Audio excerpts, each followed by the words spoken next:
Welcome to Films and Stuff with your hosts, Pete Mitchell and Ethan Hunt.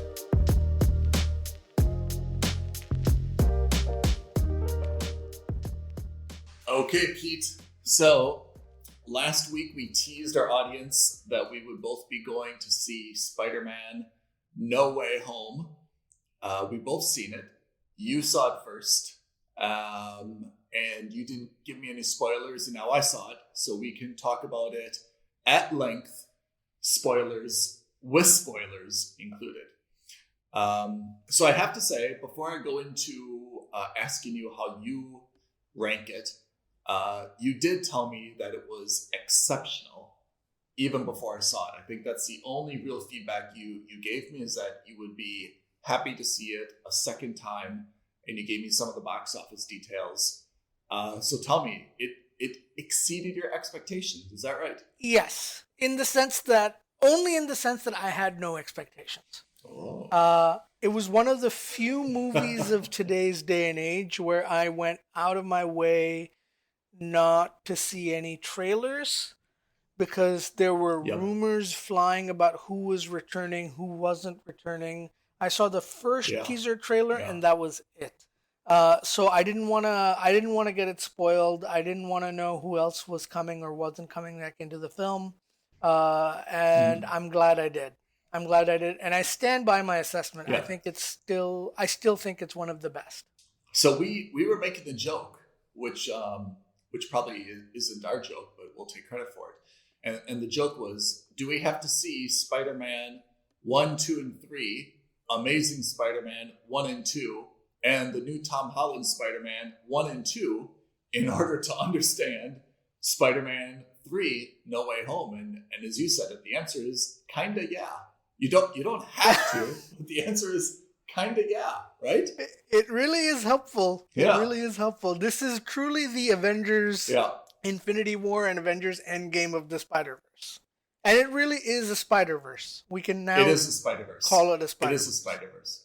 And I think the way that I saw these was, you and I are both huge Marvel fans and film fans, but, the Spider-Man and the Amazing Spider-Man really kind of turned me off to the standalone Spider-Man films.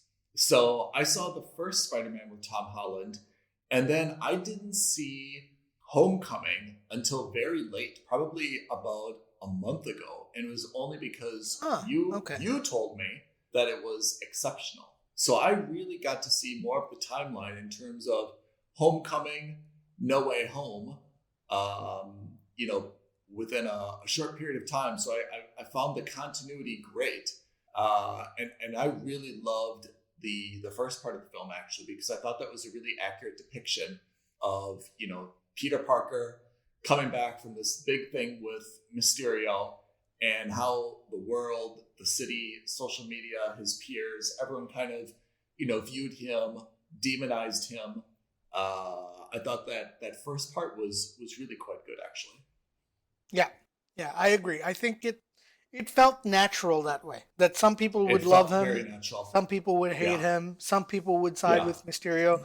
Like Hannibal Buress has always been like a low-key hilarious part of Coach Wilson. The Spider-Verse. Yeah. He was very funny in Spider-Man 1. He was very funny in Spider-Man 2.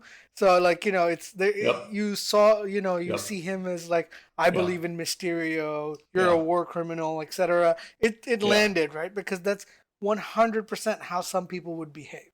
Yeah. I think him and Mr. Harrington, right, had very, very small roles, but they were pretty powerful in terms of that one scene where they appeared together, and it obviously highlights the vast differences in terms of how Peter Parker / Spider-Man was viewed at the time. So I love the beginning of the film. Of course, it's unavoidable that we're going to talk about the reunion of the three Peter Parkers, right? Yeah. Andrew Garfield, and who's my first guy? Tobey Maguire, right? So I mean, it's inevitable that this was, I thought, exceptional. I did not know this was coming. I was like you. I steered away from trailers and the gossip sites, I know that there were, in retrospect, I know that there were some rumors about all three reappearing. Yeah. Both of them kind of shot it down with varying levels of gusto, shall we say. But yeah, I mean, obviously, where there's smoke, there's fire, I think, in terms of Marvel.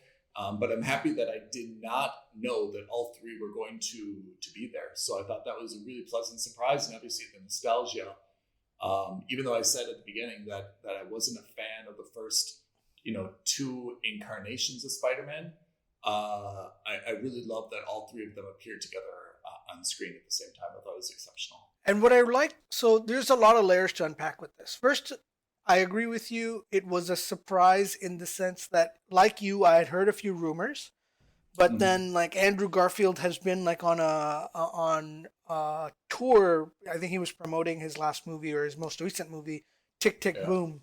And he went out of his way because everyone was asking him, are you in the new Spider-Man movie? Are you in the Spider-Man movie? And he went out of his way, like very vehemently denying it, right? And I thought that, man, if one of them's not coming back, then neither of them are coming back. Because it makes no sense to have villains from both previous iterations and only have one of the two Spider-Men come back.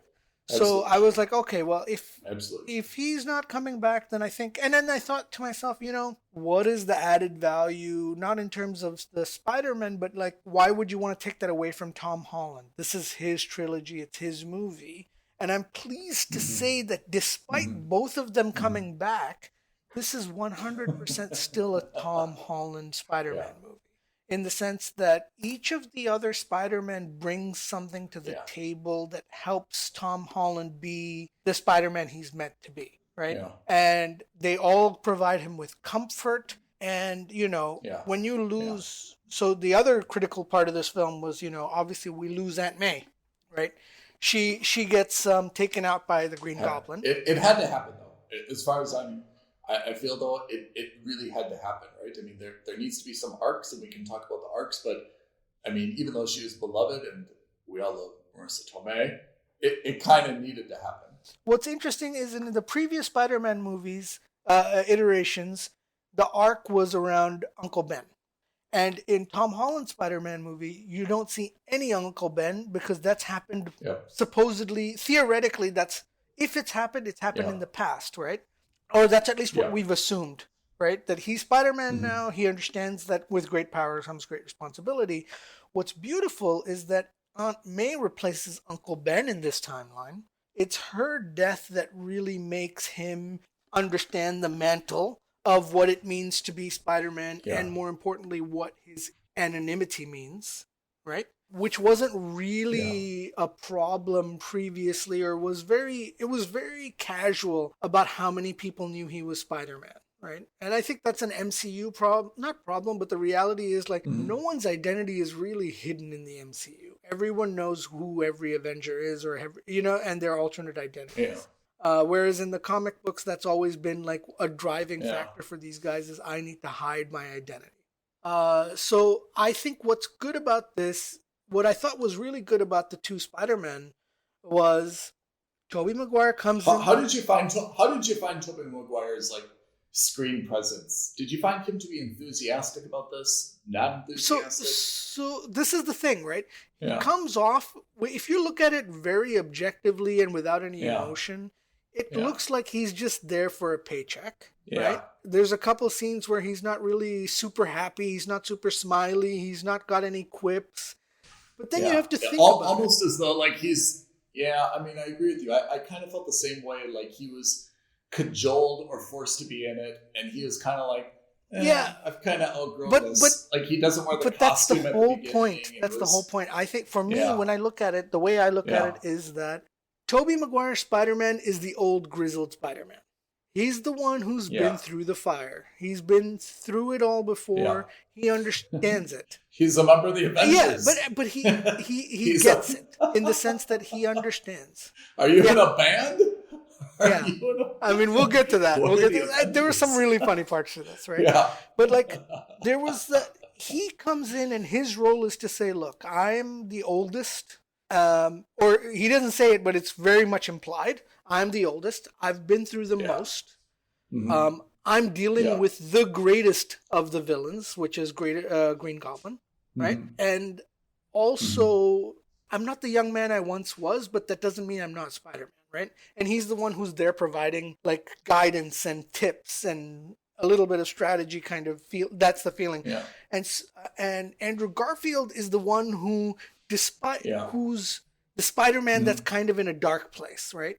Where he's saying, look, I lost my version of MJ in the second one, Emma Stone's character, right? And where he goes, I'm not pulling back my punches anymore. And the second one, right? So you see what Spider-Man has the potential to be in terms of an older veteran. You see what Spider-Man has the potential to be in terms of the guy who's jaded by it all because he's lost so much.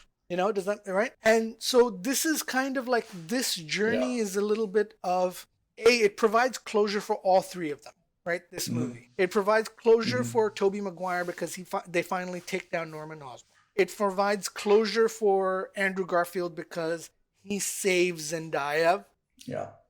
And oh my God, that sold it. Really, it sold me on Andrew Garfield because he saves of all the characters and of all the actors. Right? Very you emotional always scene, felt by that the way. despite Very the fact that his movies scene. didn't do well, Andrew Garfield loved being Spider-Man. Right? Yeah. His promo stuff with the talk show host outside, you could just tell he loved being Spider-Man. And it was just, he was in an unfortunate situation where they filmed these movies right after the terrible Spider-Man 3 with Tobey Maguire. They weren't critically well received. They weren't well received by the fans. Yeah. So it was just a shame. And maybe that's a product of circumstance. Yeah.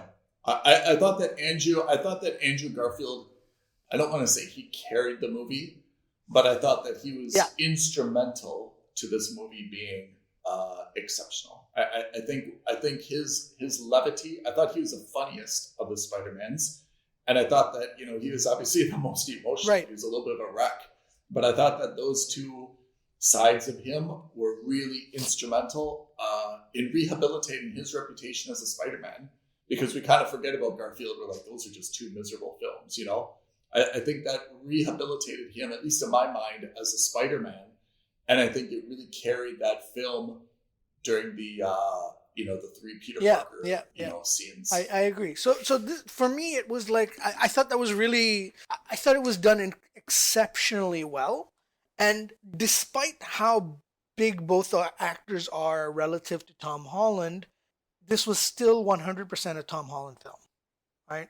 You get to see his growth. And what's interesting is that I actually think that this entire trilogy is the origin of Spider-Man. Even though Spider-Man already exists, even though he already has a suit, even though he's a member of the Avengers, all of that, it's really, for me, his story of how he becomes the Spider-Man that we all know and love from the comics and from the TV shows and maybe even from the other movies.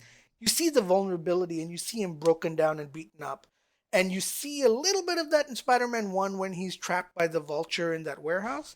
Yeah. But you really see that the most here when he's emotionally destroyed by Aunt May dying, right? And because him blaming himself, right? So I think... I have to say, I think you're absolutely right. And I think that this movie, for me, did two things that I am forever respectful of the MCU writers and creators for, which is it finally made sense of these three different standalone, Spider-Man Peter Parkers. And I cannot say enough good things about that. It's superb. It's brilliant. It made my life a lot easier. Honestly, just not enough good things can be said about it, but I think that summarized it. And the second part is I agree that this has really made, the Tom Holland Peter Parker. I mean, we met him. He was supposed to be in high school, and he was always like, "Yes, sir," and so polite to Tony Stark, and so polite, even to Doctor Strange. Then now we see he's kind of like graduated a little bit, and he's kind of manned up. Right. He's become his own. No more.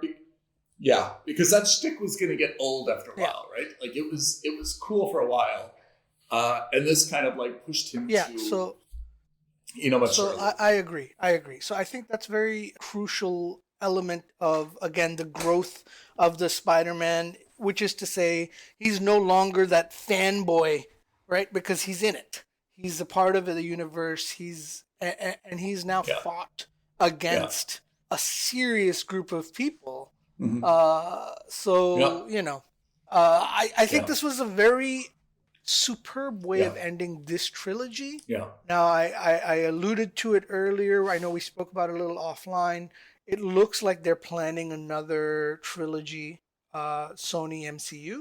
I think there's a lot. Can I say one more thing that they did that was important though in a character? Of course. Before we go into where we're going with the MCU, which is they straightened out a lot of the personal relationships as well. The Marissa Tomei, Jon Favreau, Happy Hogan kind of romance, courtship. I'm glad that it's sad to see anyone pass away, but I'm happy that this is kind of like gone now. That was a little bit of an awkward dance for a while.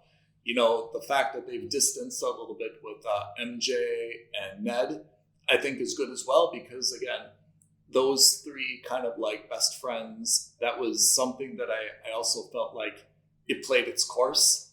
Maybe there's going to be something in the future, and that's okay. But I think that the distance that it gave, Peter Parker from, his two kind of like high school friends, I think that's a good thing.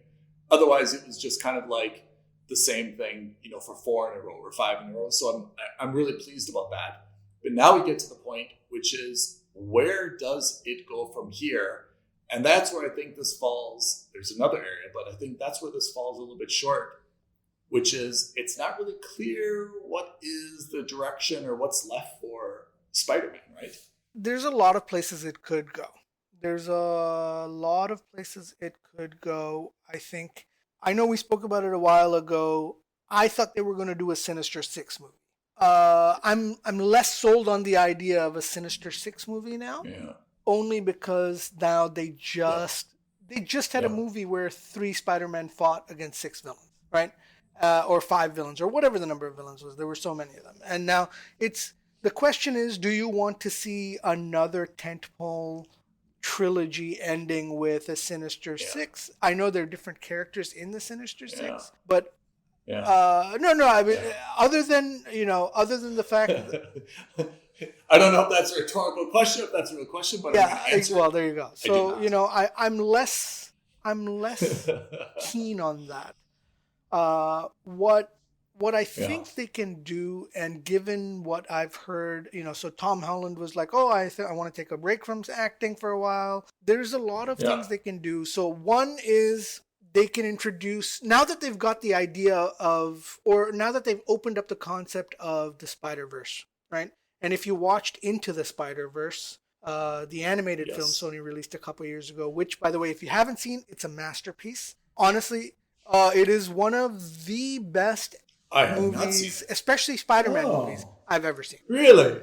It's phenomenal. And that movie centers around Miles Morales. And that is someone I think they can introduce into the MCU. And the second one is, it also introduces the character of Spider-Gwen, which is Gwen Stacy, which is Emma Stone's character from Andrew Garfield's universe. So in one universe, she becomes the new quote-unquote Spider-Man or Spider-Woman or whatever. Right. And her defining moment is losing Peter Parker rather than Peter Parker losing Gwen Stacy. So it's a very, the opportunities that way are endless. So they can do that. And then if you do a Miles Morales, you've got a couple, you've got different villains like the Prowler. You've got a couple, Kingpin is a significant part of that storyline. I mean, Kingpin was so prominent in, where do we just see Kingpin now, right? Clint Barton, Hawkeye. We just saw him in Hawkeye, right? So, I mean, that seems like a very natural potential crossover as well. That's a potential there because Kingpin is like a prominent villain for Spider-Man and Daredevil. Then you've got... and we saw Daredevil as well. Underrated. What a great cameo. For me, that was actually the best cameo of the film. I feel like it was so subtle as to almost not be. It was just very strange how subtle it was, right? I mean, it was such a blink and you miss it moment, in the sense that if you're not a fan of the MCU, if you haven't watched any of the MCU shows, you or absolutely in this case, would the not have Netflix picked up MCU on it shows, at all. you would not have understood, Right. and you would have just been like, "Oh, that's weird. That blind lawyer can catch something." They would have been like, "Is he blind?" And then secondly, like, "How did he catch the brick?" And then it just moved on from there, right? But I agree, that was exactly. Is very subtle. I mean, it was a nice Easter egg, but blew my mind, because I wasn't expecting that. And what that does is it 100% validates the MCU Netflix universe into the MCU cinematic universe, the actual cinematic universe. And it's interesting because just 2 or 3 days before I saw the film, I saw that Marvel confirmed that Charlie Cox was coming back as Daredevil in the MCU. I was like, oh, that's brilliant news. I didn't realize that they were doing that to set to release that news to set up the cameo in Spider-Man, right? Because that makes a lot of sense now that they did that. So I was very pleased with that. I thought that was done very well. So you've got where were we? Spider-Man and what else? Spider-Gwen. You've got a ton of different Spider-Men. In terms of villains, you've got characters that we still haven't seen in Tom Holland's. You've got where are we going with Venom? So I was just about to say, I was absolutely expecting Venom would somehow be integrated into this. So you saw the mid-credit sequence, right? Yes. Yeah. So where we see Tom Holland. If you haven't seen it, have you seen Venom 2? Yes. Okay, so just a quick recap. The end credit sequence of Venom 2 is Tom Hardy gets warped into Peter Parker's universe. We didn't realize it was Peter Parker's universe, Tom Holland's universe. And we see him with Happy Hogan. And we didn't know that. We just know that he gets just see that he gets transformed somewhere else, or transported somewhere else, right? We now understand, right, based on what we've seen in this film, Tom Hardy at the end of Venom 2 gets transported to Tom Holland's Peter Parker universe, and then at the end of at the mid-credit sequence of this movie, he gets transported back. But while he gets transported back, a bit of the Venom symbiote is left on this planet or on this universe. Not such a fan of that, to be honest. Not a super fan of that. Yeah, I have to say, that's if we're picking this movie apart, which we're apt to do, I give a lot of credit in terms of streamlining the 3 different Spidey universes, and that overrides any criticisms I have. But my 2 criticisms are, one, I thought that the villains were really recycled. And I understand why, because everyone kind of came into this universe. But again, I felt that was really a little bit dull. I mean, Willem Dafoe, yes, he's an amazing fantastic Goblin, right? Bad guy. Yeah.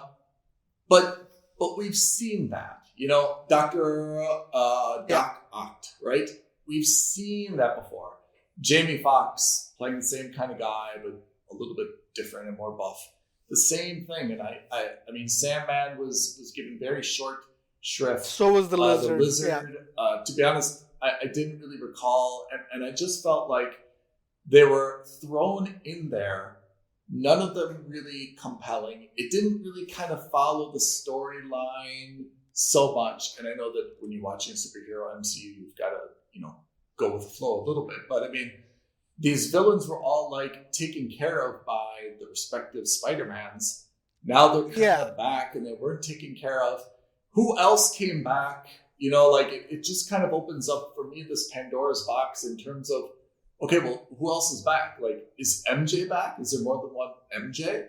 Is Gwen back? Is Uncle Ben back? Like, it just seemed like, so I was expecting more, and I felt like that was just kind of like pushed to the side, despite all the great thought given to the other parts. I think they went with volume over new appeal in this one. And to be fair, not bad. I didn't mind it. My point I was trying to make was for 4, 5, and 6, there are a couple different villains that they can talk about or that they can explore. So you've got Kraven the Hunter. Famously one of the bad guys Spider-Man has fought. You've got Hobgoblin, which we have kind of seen, but not really, with James Franco, but not quite sure. You've got Venom, who I thought really has not been done justice in any film. I don't think he's been done justice in the Venom cinematic univerce. A good guy now? No. Venom's a good guy now. So in the comics, Venom starts off as a really bad guy, but then there's like, he's like an anti-hero. He's kind of like Wolverine, which is to say that he's not a good guy, but he's not a bad guy either. And he ends up fighting for the good guys in efforts of beating up the bad guys. That's why I'm not sure. I feel like Kingpin, I mean, no, so it's or is it going to be something else from MCU? So I think now at this point, Tom Holland Spider-Man has made such a good name for itself that it doesn't require the help of the original MCU to help in terms of adding weight. I fully agree, and I fully understand why they added Iron Man to the first film and Nick Fury to the second. Is because you want to add a little bit of weight. Yeah. Vulture wasn't like, at least in the comics, wasn't like a really bad guy. And Mysterio definitely wasn't a premier villain in Spider-Man 2. You have to add a little bit of weight, and you do that by adding Sam Jackson, by adding Robert Downey Jr., by adding all these other characters, right? But now I think we're in a position where the movies can say, hey, you know what? We're going to do Kraven. We're going to get a Skarsgård, or we're going to get some unknown actor to be that guy for us. We're going to do Venom, and we're not getting Tom Hardy to do it because we don't need it to be someone super, super famous, because we also want someone who can establish his own line of films in this MCU, right? So there's a lot of potential for them to bring in other bad guys. Or if they go with the Miles Morales route, we're going to go with Prowler. Before they cast Mahershala Ali as Blade, I thought he would have played an excellent Prowler. Oh, that's interesting. Yeah. So, but there's so many characters that they could go for. Oh my God, they could do a deep cut, and they could make Wesley Snipes, who played the original Blade, as Prowler, which would be also very interesting. Right? So there's a lot of different characters that they can go for now, and the world opens up a little bit. They can even do his own version of Norman Osborn. Yeah. Right? So, Pete, let me ask you something, though. If you're Tom Holland, I mean, we saw kind of this like one interview that's got a lot of press in terms of, how he said he's going through a midlife crisis. He wants to take some time off. Maybe that's just, the typical banter where he's doing it for contract negotiation purposes, or maybe he's just tired because he just got done and we caught him at the wrong moment, or maybe it's something more calculated. If you're Tom, where do you go from here? Like, are you excited about doing 3 more, or are you ready to kind of like move on and do some of the other stuff that you saw Andrew Garfield do? Like, what's your headspace? Look, having a franchise in your back pocket is always a good idea because it pays the bills, right? And that allows you to do it allows you to do creatively whatever you want to do, so that you don't have to that you can take all the risks that you want, right? He's also only 25 years old, man. At 25 years old, you don't mind being in a franchise. When Daniel Craig said, oh my God, I'd rather slit my wrist than do another James Bond movie at the end of Skyfall, you kind of get it. The guy's in his 50s. He's doing these heavily action sequenced movies. It's not easy, right?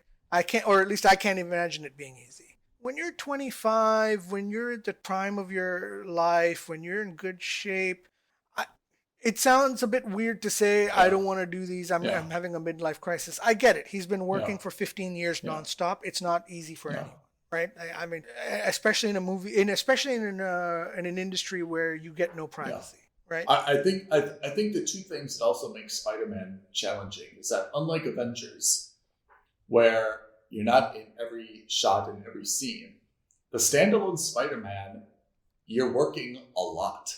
You're in every scene. And I think the second part of that is that Marvel, given how much control they put over this, I imagine that the filming, I would expect, I'm making this up, but I would expect that it's more fun to film James Bond scenes again and again and again than to stand in front of the green screen with all these electrodes on your head up and a wire, and say like, okay, now pretend you just like fell to the ground. okay, pretend you fell to the ground. Pretend you fell to the ground, you know? And after a while, you've got to be like, man, like, can't we get a stunt double? Like, this is all CGI'd anyway. Like, do I really have to do this again and again and again all day? And now I'm getting, you know, I feel like that's got to be a very, although it seems like a first world problem. It doesn't seem difficult or unpleasant. I can see that that's not an exciting thing to wake up to, is just doing these small little landing sequences or turning sequences or flipping sequences repeatedly. You don't maybe feel like you're actually acting. You just feel like you're going through a lot of, you know, calisthenics. So I can see maybe from his perspective, that's now after 3 films and all the Avengers films that he's done, you know, no longer or has lost its allure. Yeah, I understand that. Again, I empathize, but at the same time, like, the practical side of me is like, dude, you're 25. Yeah, I mean, this is the time of, if you want to retire early, go retire early. I agree. But, you know, you're 25, you're Spider-Man, you're killing it at the box office, you're making more money than any other Spider-Man movies, like, and you're part of this MCU, like, suck it up. Did you think at any time during this film that any of the Spider-Mans would die or switch places? No, I didn't think so, because you can't have Spider-Man die and go back to his universe dead. And more importantly, you can't lose Aunt May and a Spider-Man in the same movie. So, I mean, when you say this, that makes a lot of sense. But I have to say, for more than a moment, I kind of thought Tobey Maguire would die when he got stabbed.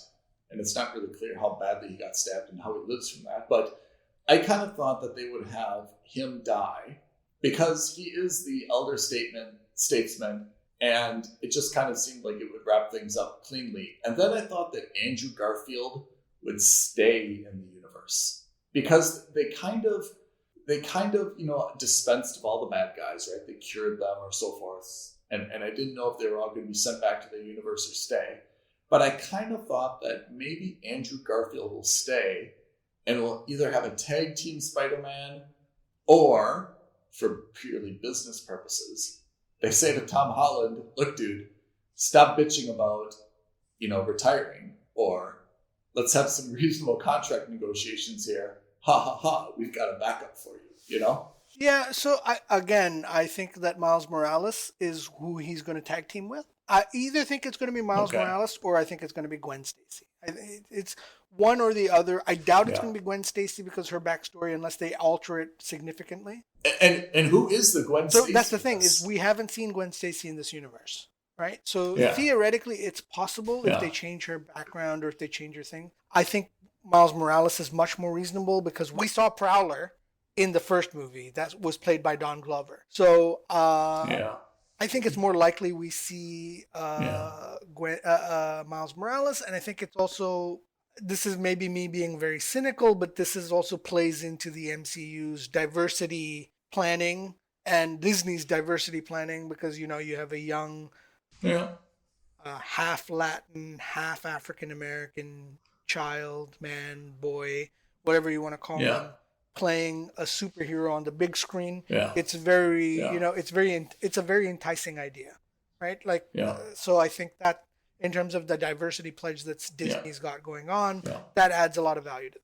But I agree. I mean, Gwen Stacy would be interesting, but I mean, she hasn't been introduced anywhere, right? Yeah. Which is, again, why I think it's going to be Miles Morales. And for me, for example, I'm more excited about it being Miles Morales. You have a Spider-Man with a different set of powers, different set of circumstances, and it'll allow Tom Holland to play his mentor, right? Because that's what Peter Parker does for Miles Morales, is that he kind of looks after him and, you know, shows him the ropes, as it were. So when we leave this film, we get to, as you mentioned, the credits, right? And we get the sneak peek of what's happening now with Doctor Strange, right? Yes. Okay. Where's MCU going from here?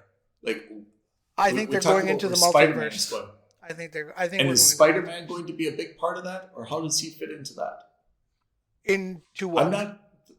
into the multiverse. Yeah, so I think it's not a Spider-Man issue. I think it's an MCU issue.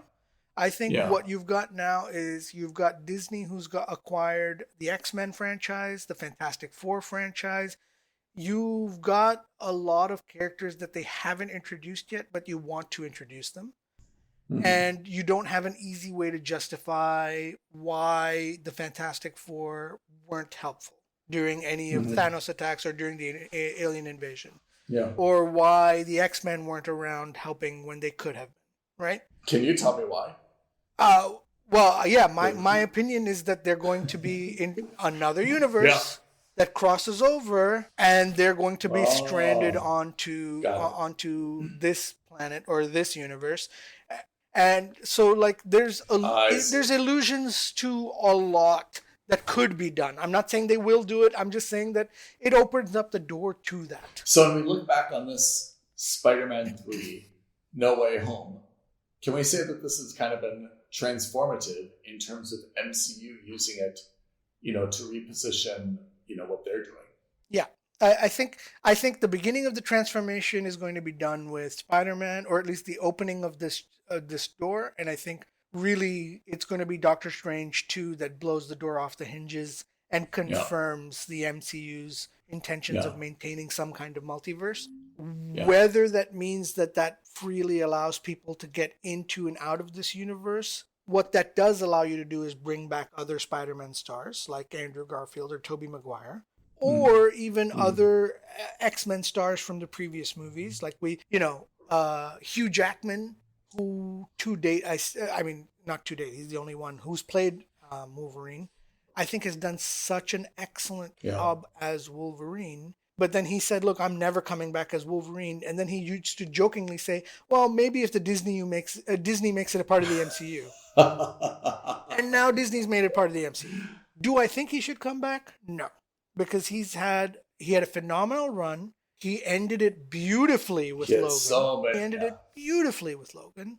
Why reopen that can of worms, right? Let a younger person come in. Let someone who's a little bit more comic accurate come in. Hugh Jackman is a very handsome, fit, tall guy, and there's very little levity, right, with him. He's not funny. He can be unintentionally funny and have a few quips, but Wolverine isn't really a quip guy. But at the same time, Wolverine is a short, not stout, but he's like a bulky, short guy who's not known for being a handsome guy, right? And I'm not saying that, I'm not saying, Hollywood is going to hire an ugly actor, because there is no such thing as an ugly actor. But what I'm saying is that Hugh Jackman is he's a very good looking guy. So it seems like if you compare him to the comics, you're really quite complimentary of Hugh Jackman today. His portrayal of Wolverine, I think, is excellent. But when I first heard he was going to be Wolverine, I was a bit shocked. And we're talking now 20 years ago, because that's not the Wolverine of the comics, right? Who I thought did a really good job but got shafted was the guy who played Cyclops. Oh my God, James Marsden. Oh yeah. He, I thought, was very much embodied the idea of what Cyclops was like, not just in the comics, but in the movies based on the comics. And he got shafted in the movies, because that's the problem with an ensemble movie cast. Not everyone can have the lead. Yeah. You get to a tipping point where you have when you have too many good-looking stars, someone's going to get shafted, and it was him who got the shaft. Eternals. Yeah. Yeah. Well, there you go. You either have 15 minutes of everybody on screen and you don't get any depth, or you get like a good amount of depth for like 3 characters and that's it, right? Which is exactly what happened. Famke Janssen, Hugh Jackman, Patrick Stewart, Ian McKellen, and that's it. Everybody else kind of got shafted. When is Doctor Strange 2 coming out? So I think we'll see. To be determined. To be determined what they do. Right, so when we look at, but I'm excited. When we look at the MCU release schedule, what is next? Do we really have to wait until May? That's the next film coming out? I think that's May 2022. Can we look at MCU release calendar? May seems like a long time, right? I'm pretty sure it is. So what about Well, we saw Shang-Chi. We saw Doctor Strange. What about Thor: Love and Thunder? I think that's Black I'm not Panther. sure when it is, but I thought it was November of next year. Oh, maybe this is pushing it back. I mean, it's all been. Oh, Thor is July. Yeah, I see Thor: Love and Thunder, Black Panther 2, and Captain Marvel all coming out spring, summer 2022 in various order, right? Captain Marvel 2, I think, is 23 now. So these all got shifted.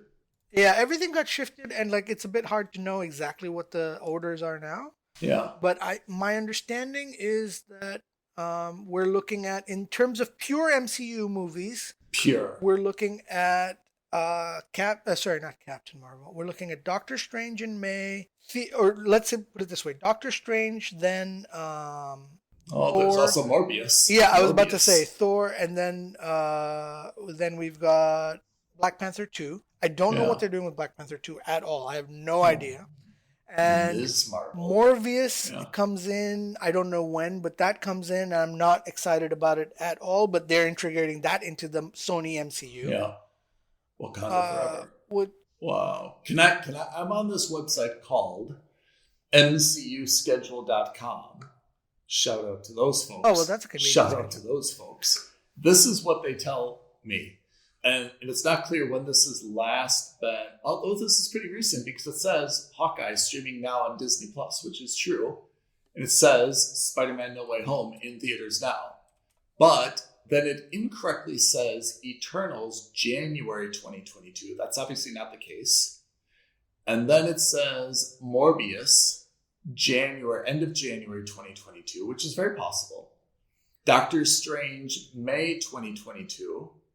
Ms. Marvel, summer 2022, Thor: Love and Thunder, July 2022, Black Panther: Wakanda Forever, November 2022, Guardians of the Galaxy. No, that'll be much later because they haven't even started filming it yet. So yeah, and then they've got Moon Knight, She-Hulk.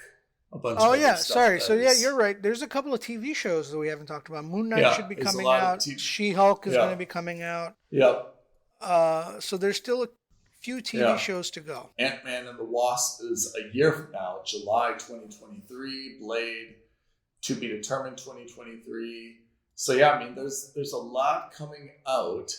But if we're looking at what's next, it's somehow Morbius, Doctor Strange, Thor, in some type of order in the next 6 months. Morbius could theoretically be one of the bad guys that Spider-Man follows. I mean, this prior to watching Spider-Man 3, I thought they were building up to a Sinister Six with Morbius, Venom, and all these other guys, right? Vulture and so forth. Now I'm less. I'm not saying they won't do that. They could still do a bad guy team up film. I'm just less enthused about the idea, given we've seen something similar to that. If you're Sony though, I mean, wouldn't you want to start to introduce as much new intellectual property as you can to try to spin off and create your own little Sony universe? Well, so that's what they're kind of doing. Yeah. So they've got that a little bit with Venom. They're doing that with Morbius. Yeah. So this is where things get a little dicey because now Venom, or at least a version of Venom is a part of the MCU. We haven't seen that version yet because all we saw was that glob that was left on the bar, right? Yeah. I saw the Morbius trailer, and I'm pretty sure I saw Michael Keaton's Vulture in the trailer.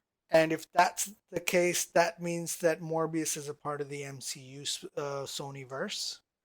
So this is what I'm saying, is it gets a little dicey in the sense that it's a little bit of a mess on the Sony side. And to Marvel's credit, they've done what they could to clean it up. But, Sony is still insisting on making its Spider-Man spin-off film. And why not, though, right? I mean, why not? Well, I mean, unless, you're right. I mean, if you look at the Sony, like roster of films, right? I mean, it's a little bit bleak as well. Sony's, the only thing that Sony can really hang its hat on right now is Spider-Man and the Spiderverse. And I think it has to milk this and try to do exactly what Marvel did, which is try to find some second level characters and try to give them some, compelling storylines, right? Yeah. I think in terms of the Sony franchises, that's probably its best bet at the moment. And again, this Spider-Man release just proved it. To make $600 million in its first week is no laughing matter. Mm-hmm. It's probably going to cross $1 billion this weekend. Especially because it's the holiday weekend. So, I imagine between now and the end of the year, it makes at least another $600 million globally. It still hasn't even been released in China. So, it's got the potential to really make a significant amount of money, which is, a feather in the MCU cap to say we've made another $1 billion movie. And of course, in terms of Sony, it's a good financial feather for them because Sony as a film studio, not been doing too hot over the last 5-10 years. So they'll take whatever wins they can get. Yeah. I mean, they've got Resident Evil out now, which is, I guess, something. Is that a Sony movie? Yep. So is Venom. Venom's a Sony movie. Ghostbusters is a Sony movie. Oh, interesting. Okay. Yeah. But apart from that, there's not a whole lot that, we know from. I mean, they make a lot of movies. Some of the movies are quite good, but like Peter Rabbit isn't really, carrying the franchise. And so, I mean, I think they've got to develop something. I mean, Sony's never been really like a franchise movie, right? I mean, they've done things like The Last Action Hero, no, they did Men in Black, if I remember correctly. Men in Black. Elysium, Groundhog Day, 2012. They've done for sure. I mean, some absolutely beloved movies over the years, but they haven't been. They've been a movie production studio. They haven't been, this. They haven't been doing the sequels. They haven't been doing the, Bad Boys for Life. Maybe I think that was them as well. Charlie's Angels. I think that was them. Jumanji. I think that was them. So I mean, there's a few that they've done, but. I think that, now the opportunity to really tap into Spider-Man and these MCU or these Marvel characters that they have the rights to is where they're hopefully going to, really develop something interesting. Yeah. Yeah, you're right about Men in Black. Okay, Pete, so where do we go from here? In terms of Spider-Man or in terms of what? In terms of anything. You tell me, where are we going from here? Where are we going from here? I think in terms of our show, we've got... That's it for today in terms of Spider-Man. Yeah, but I think there's a few things that we need to bring quickly, which is Matrix Revelations. I saw that. I did see that. Okay, so we definitely need to do... We did a breakdown last week of the Matrix trilogy. Now we've got Matrix Revelations. So we definitely need to have a... Resurrection. It's Resurrection. Yeah. Not Revelations. Okay, Resurrection. No. So we definitely need to do a breakdown of that. And what shows are you watching? At the moment, very few, because everyone's a little bit on hiatus. I've caught up on everything that I was watching. The Christmas holiday season, everyone's kind of a bit slow. You're watching Witcher. You told me to watch Witcher. I am. I haven't started season 2 yet. I saw season 1 a year ago when it first came out. I loved it. I'm planning on watching season 2 probably over the course of this week. I'm also planning. So just yesterday, The Wheel of Time finished. So I'm planning on watching Wheel of Time. Amazon Prime. So have you watched it or have you not watched it? I have not watched it, and I don't know anything about the show. It's been recommended to me, and that's it. You know what? I'm exactly the same place as you. It has been recommended to me, and you mentioned it to me, but then my brother also said he's watching it. But I have to say, apart from the name Wheel of Time, which maybe I can guess something about it, I don't know any single thing about it. I've never even heard of it until you two mentioned it to me. Can't tell you any characters, male, female, no clue. Past, futuristic, I don't even sci-fi. know who's starring in it. I have no idea. Shall we watch it? I think that's probably a good idea. It's only 8 episodes. I think that's a good idea. Hey, look, I'm going on the fact that your brother recommended Foundation, and I'm all in. So if your brother has recommended it, I'm in. Okay. So should we do, there's 8 episodes in season 1, right? Yeah. Are they 30-minute episodes, 1-hour episodes? 1 hour episodes, yeah. Okay. Do you think we can knock it out in a weekend?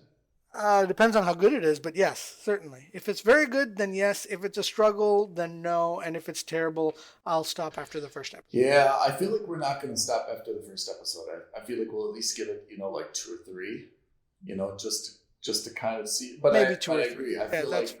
Within the first episode, how about let's do this? Let's go watch the first episode.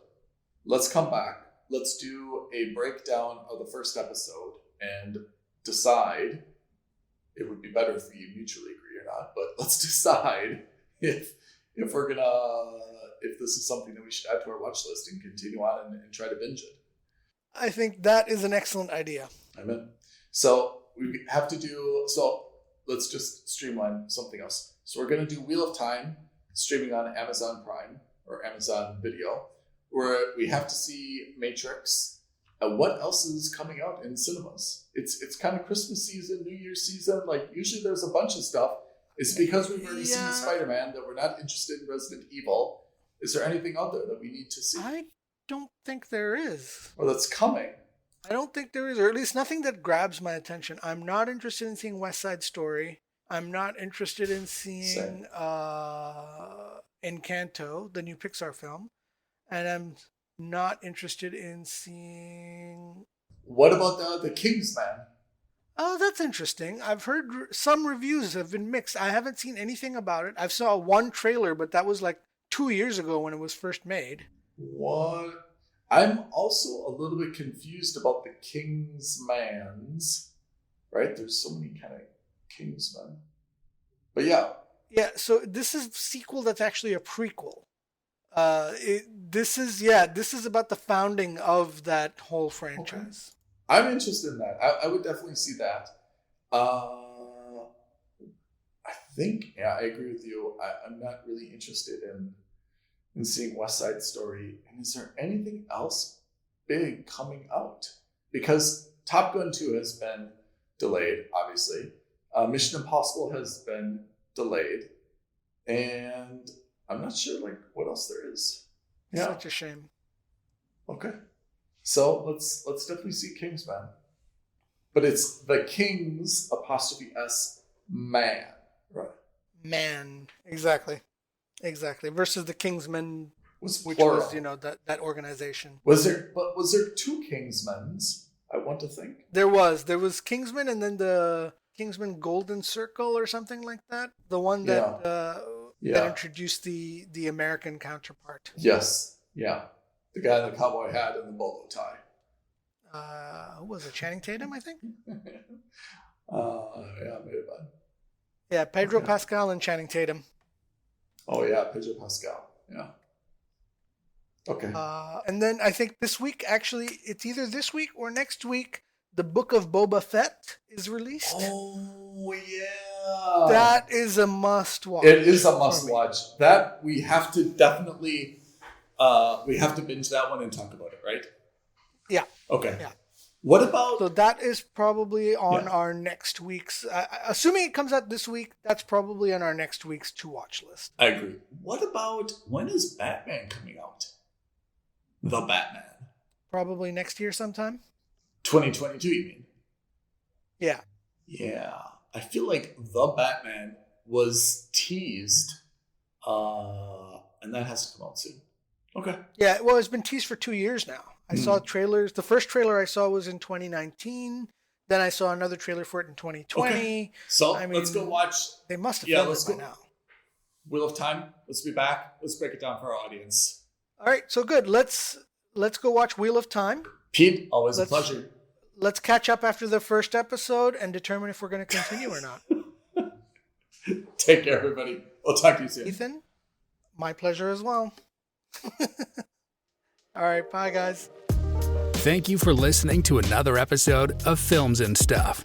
If you haven't already, please subscribe and review on Apple Podcasts, Spotify, or wherever podcasts are downloaded. Films and Stuff. There is no substitute.